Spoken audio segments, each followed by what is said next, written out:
Nous commençons avec le Superman que tout le monde connaît, Clark Kent de la Terre Zéro, le journaliste discret, un peu collectionneur compulsif, qui est en réalité une machine parmi les hommes, plus rapide qu'une balle, plus fort qu'une locomotive, capable de franchir d'un bond les plus hauts gratte-ciel, élevé à Smallville avec les valeurs du cœur de l'Amérique, il incarne la vérité, la justice et l'espoir que le pouvoir puisse servir le bien. Il est le modèle sur lequel toutes les autres versions sont calquées, la référence absolue de ce qu'un héros doit être, et face à lui, testant sans cesse ses idéaux, se trouve le génie criminel Lex Luthor, un homme qui prouve que l'on n'a pas besoin de super-pouvoirs pour représenter une véritable menace. Vient ensuite Superman avant la mise au point, le Superman de l'âge d'or, le combattant brut, proche du terrain, des années 1930 et 1940, ce Superman ne se bat pas contre des extraterrestres. Il projette les hommes d'affaires corrompus à travers les murs, les dessins animés des studios Fleischer nous offrent un Superman magnifiquement animé avec des accents art déco et une dureté d'époque, il est plus abrupt, plus audacieux et se concentre sur l'élimination de l'injustice sur Terre Touan.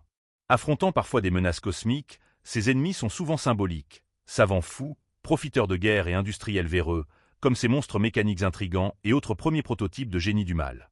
Imaginez maintenant que la fusée de Kal-El est atterrie en Ukraine soviétique plutôt qu'au Kansas, voilà Superman Red Son, icône communiste élevée sous le régime de Staline, au lieu de représenter la liberté, il devient l'outil ultime de l'État, froid, distant et terriblement puissant, il façonne un ordre mondial où il contrôle tout convaincu d'agir pour le bien du peuple. Son plus grand ennemi n'est pas un extraterrestre, mais Lex Luthor présenté comme un brillant patriote américain et même marié à Lois Lane. L'amour originel de Superman, ici ce n'est pas une bataille de force contre force, mais de l'intellect contre un empire. Dans un futur où les héros sont devenus violents et imprudents, Kingdom comme Superman est le gardien fatigué qui sort de son isolement, son monde est sombre, ses alliés plus brutaux et l'humanité moins confiante. Mais ce Superman porte encore le poids des anciens idéaux, il tente de sauver non seulement les vies mais aussi la signification même de l'héroïsme, il est plus vieux.